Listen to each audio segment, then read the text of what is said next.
Okay, so as you can see, RVD Tito for Life is gone. We're going to just do it from all angles now. It'll be me and Justin. Um, it doesn't mean that, like, I'm kicking Bill out or anything like that. It's just we're neighbors, and it's a lot easier to do these videos. Maybe Bill might pop in from here or there. I might still do some of my own videos, but the page will be from all angles. And like I said, it's going to be preview shows and post shows. And so we just got done watching the UFC Fight Night on Fox Sports, and this is basically we're going to run down the card, give your thoughts on the fight, and yeah, so Justin, go ahead and take it away with the card, and let's talk about it. So the main card we opened out, Dan Hooker getting the win over Jim Miller via knockout. First round, it was just Hooker had the reach advantage. Yep. I believe by about 4 inches. Yeah. It was just every time that Miller went to spar with him, Hooker was getting the better of him from the get-go. Yep. And then the last time Miller tried to get close with him, Hooker landed a knee, and that was it for Miller. Yep. So, which is crazy because now he's on a 4-fight losing streak, correct? And I mean, Jim Miller, he used to be a pretty dominant fighter, at least fight of the night type guy, rack up a couple of wins here or there, sometimes 3 wins. I mean, he was a great fighter, but I feel like now at this point, his time's pretty much up. And I don't even know if Bellator would be interested, but I don't think the UFC is going to keep him, to be honest with you. Yeah, like you said, the 4th consecutive loss. It's his first KO since getting knocked out from Donald Cowboy Cerrone a few years ago. Yeah.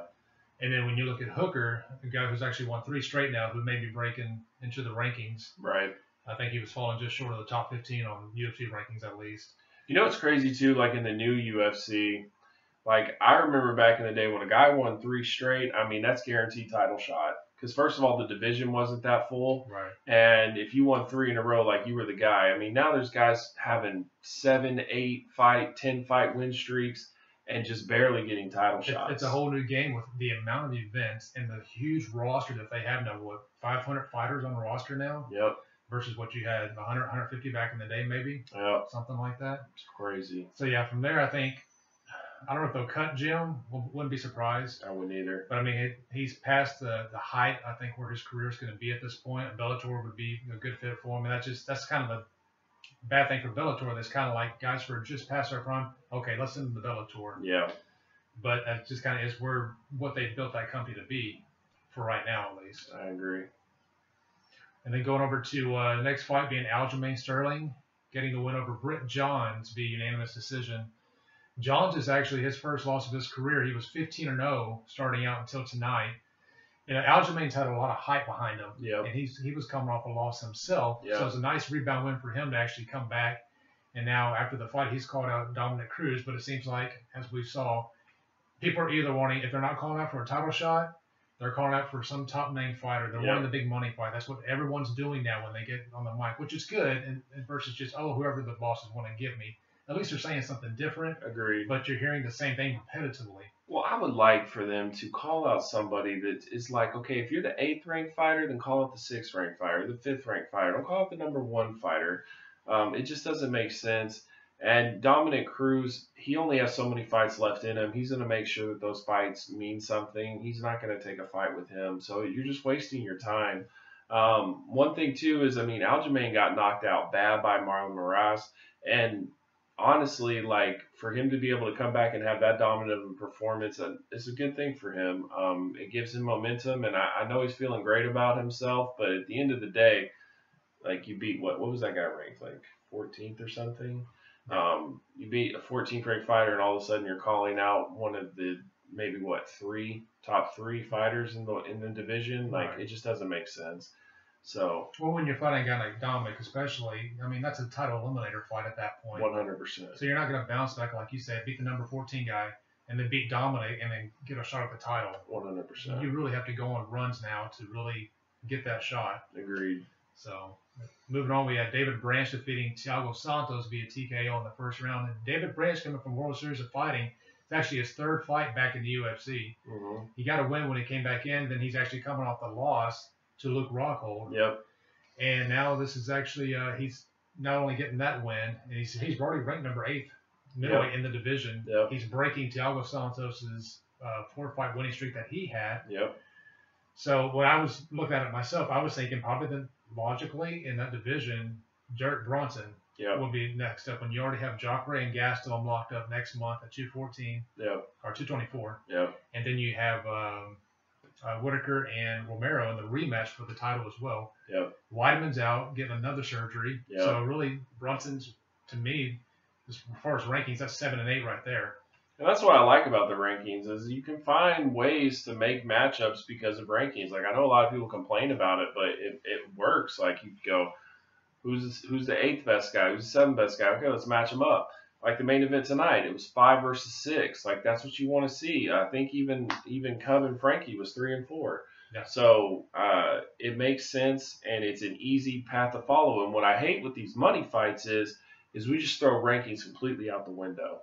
And we just say, okay, this guy's a money fight guy and he's going to fight this guy. Like right now, like if Nate Diaz wanted to come and fight at 155, the rankings get completely thrown out the window and he's fighting Khabib. Like it would happen. And that shouldn't happen in my opinion. I think a lot of these guys have earned their spots and they should be able to get the shots that they deserve. Unless, certain money fights definitely make sense. But, it all depends. But I think that the money fight is given way too much emphasis right now in today's UFC. Right. From there we had Justin Willis defeating Chase Sherman via unanimous decision. Two of the more unknown guys as far as heavyweights. Some people kind of know Chase Sherman if you follow him on Twitter. It's all over the place. You follow him on Twitter. He's an entertaining guy. A guy like Justin Willis. So he got the win, actually his 7th consecutive win of his career, 2nd in the UFC. He hasn't lost since he had his first fight of his career back in 2012. And a win like this, he's won 7 straight now. He's won a guy you kind of know in Chase Sherman. And a guy like Willis, he has the stature kind of like a Derek Lewis, where he's kind of got that big build to him, kind of chubby. Yeah. But he's got heavy hands, as we saw tonight. Yeah. And as well, I think he breaks into the UFC rankings at this point. Heavyweight division is not exactly the most competitive division out there anyways. Agreed. I've never seen him fight before. It's the first time I ever saw him fight. And he kind of reminded me a little of Mark Hunt, as in like he would just kind of walk down his opponents. He never really was like heavily running after them or really pushing the pace, just kind of walking down, keeping his composure, hitting stiff shots. But he rocked Chase Sherman a couple of times. He definitely landed the more effective strikes. Props for Chase Sherman for even hanging in there because he was in bad shape for a little while and he was able to hang in there. So it was a good heavyweight fight. And, it looks like the heavyweight division has a possible contender to move up. So the fight accomplished what it needed to accomplish. Yeah. Frankie Edgar returned 3 days after his medical suspension expired against a rematch with Cub Swanson. Yep. Got the win via unanimous decision. This was vintage Edgar in the fight. Yep. He didn't get rocked. Like I told you when we were watching, it was worst case scenario, Frankie gets rolled in the first. Yep. But not at all the case at all. Edgar's fighting in his hometown area. Yep. Over in Jersey, Atlantic City. A lot of support. Swanson, as we saw as well, we've kind of had labeled him as a slow starter. Yes. So. And he did. He really started off slow, and then towards the end he was kind of gaining some momentum, but there was no time left. And Frankie clearly won the fight, in my opinion. He picked him apart more on the shots. He was just able to implement his will far more than Cub was. And then by the time that Cub realized it, it was too late. And the thing with Cub is he had a really good opportunity, in my opinion, to go to Bellator. And he chose not to. He chose to re-sign with the UFC. The way that his career is heading would have made more sense in Bellator. He could have actually been one of those top guys in Bellator, and instead the UFC is just going to be probably a gatekeeper in that division. And I just think he messed up when he re-signed with the UFC. Yeah, because he's lost back-to-back now. Right. Edgar and Ortega. And so now with Edgar, in my opinion, I think he's fighting Holloway. I think if Holloway beats Brian Ortega, Edgar's fighting him. I think if Holloway loses to Brian Ortega, Holloway's fighting him. So in my opinion, Frankie's going to fight Holloway. I don't think it makes as much sense if Ortega wins for him to fight Frankie because he steamrolled him. But it could happen. I mean, it wouldn't piss me off or anything. It makes sense, I guess, but it's interesting. It's an interesting where they go from here with Frankie. And even kind of jumping ahead a little bit, if Ortega does end up defeating Holloway, there's talks, at least right now, Jeremy Stevens and Jose Aldo Yep. having a fight in June. So potentially seeing how that fight plays out. If Ortega goes on to become the champion, possibly the winner of that fight would get Ortega. And see, that makes more sense to me. If it's Aldo Ortega, that's money. If it's Jeremy Stevens Ortega, that makes sense too.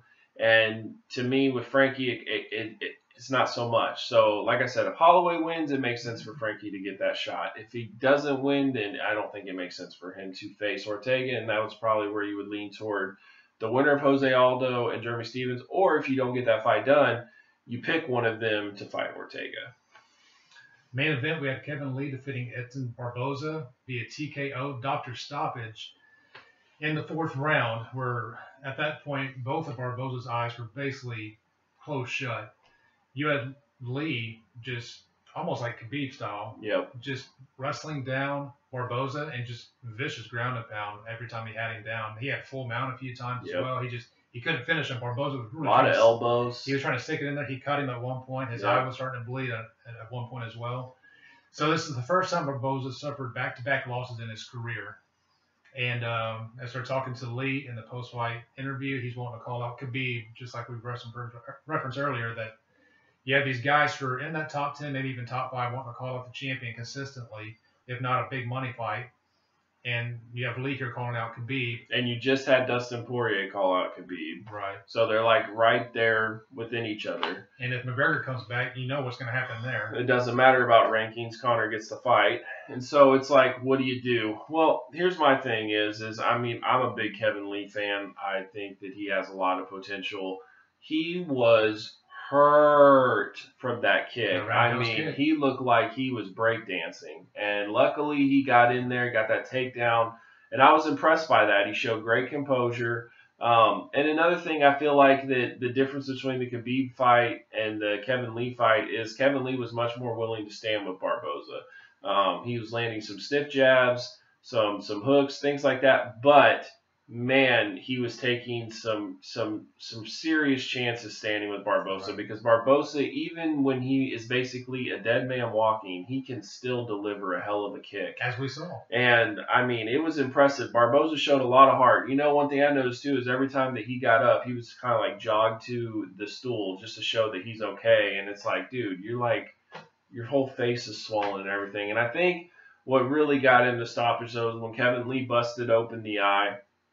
And all they needed was just the doctor to look at his face, and you knew that it wasn't going to continue, because Kevin Lee did a lot of damage. And if you're Edson Barboza, you probably need to take a whole year off. Between Khabib and the Kevin Lee beating, that is absolutely brutal. And I'm glad they stopped it when they did. If Kevin Lee was to get him down yet again one more time, who knows how much more damage. So much unnecessary damage. And now the question is it's not Khabib time, Kevin Lee. It's Dustin Poirier time, or it's Eddie Alvarez time. Especially if those two aren't going to fight each other. I just think with Kevin Lee, he needs another big win to justify the Khabib fight. Right. Could they set up the fight? Absolutely. And in my opinion, if you had to pick Kevin Lee and Khabib, or Dustin Poirier and Khabib, if you want to sell pay-per-views, you pick Kevin Lee and Khabib, because Kevin Lee can talk his way into any fight. And imagine if they took that thing to Russia. Kevin Lee would build that thing up. By the time that guy steps into Russia, it would be Chael Sonnen going into Brazil. They would hate that man. And that would create a great atmosphere for a fight. So I do think that there is merit in the fight, and I do think that it would be a good fight. Interesting is could Khabib take Kevin down on the ground and dominate him like he does everybody else? Because honestly, what I've seen from Kevin Lee is pretty dominating when he comes to takedowns, when it comes to ground position. People forget that first round with Tony Ferguson. He had full mount on Tony Ferguson, dropping big elbows. So I do think that it would be an interesting matchup with Khabib. I don't think Khabib has enough power to really rock Kevin in standing, and I think Kevin has better stand-up than Khabib. So it is an interesting fight. I also think, though, that Kevin Lee has shown kind of a weakness in his chin, and luckily he was smart and he tried to recover and everything. But other fighters, if they weren't so hurt, they might have got him out of there. So it really just depends. But overall, good night of fights, a lot of finishes. Kevin Lee won, which I think is huge for the UFC. Frankie Edgar won, so that keeps that whole, basically your stars are still intact, and we'll kind of see where it goes from there. We have Twitter Q&A, which I know we just went over. How intriguing is a fight with Lee versus Khabib, which just kind of goes back to everything we just went over. It really we got to see how this thing shakes out with McGregor. That's question number one, answer number one, however you want to look at it. Yeah. He's due back in court in June, and that's pretty much all we're really going to know right now. Worst case scenario is he gets put in jail. It's not going to happen. No. He'll be due a lot of money. That's going to be coming out of his pocket. And one thing that I will give Kevin Lee a lot of respect for and a lot of props. He's been calling out Khabib for years. He's been calling out Khabib way before it was cool. Like, he's always wanted that fight. And so for me, it's a guy that is begging for the fight, and you've got Conor who is just playing games and doesn't want to fight anybody right now. And so my thing is, man, just give it to the fighters that want to fight. And if Conor does choose to come back, then let him come back. But, man, enough of these games. I'm tired of everything being held up and in limbo because we can't get guys to step up and fight. Like, the whole reason that Conor became Conor is because he would fight anybody at any time. And if a guy fell out of the card, oh, well, I'll fight this guy instead. Like, he didn't care. And I think the soonest we're going to see a lightweight title fight, no matter what, it's going to be the fall. Because keep in mind, Khabib and his commitment to Ramadan. Yeah. That's coming up as well. And that basically counts him out for the summer. And the same thing with Tony Ferguson with his surgery. I mean, he's going to be out a long time. So it's really going to be between Poirier, Eddie Alvarez, Kevin Lee, in my opinion. Now, what you could do is you could do Eddie Alvarez and Poirier in a rematch, and do Gaethje and Kevin Lee if you wanted to do that. That's not bad. You could do Kevin Lee and Eddie Alvarez, or Kevin Lee and Dustin Poirier, but both of the other, Dustin Poirier and Eddie Alvarez, have both fought Justin Gaethje, so it doesn't leave much for the other one. So unless you want to just give Justin Gaethje more of an easier fight and just kind of go from there, but that's kind of where the division's at right now. I do think that this division could become a big money division, especially if Conor decides to come back. Whoever Conor fights will be even bigger star, and then 2 stars, 3 stars in, that's your money division. So it would be nice to have Conor back, but I still think that this division can hold its own without Conor. There's a lot of great fighters in this division and a lot of potential stars. So it was a good night of fights. So what we have coming up, the greatest Royal Rumble is coming up for WWE on Friday. Yep. There is Bellator, I believe it's 198, with Mir and Fedor in the heavyweight Grand Prix tournament. That's Saturday.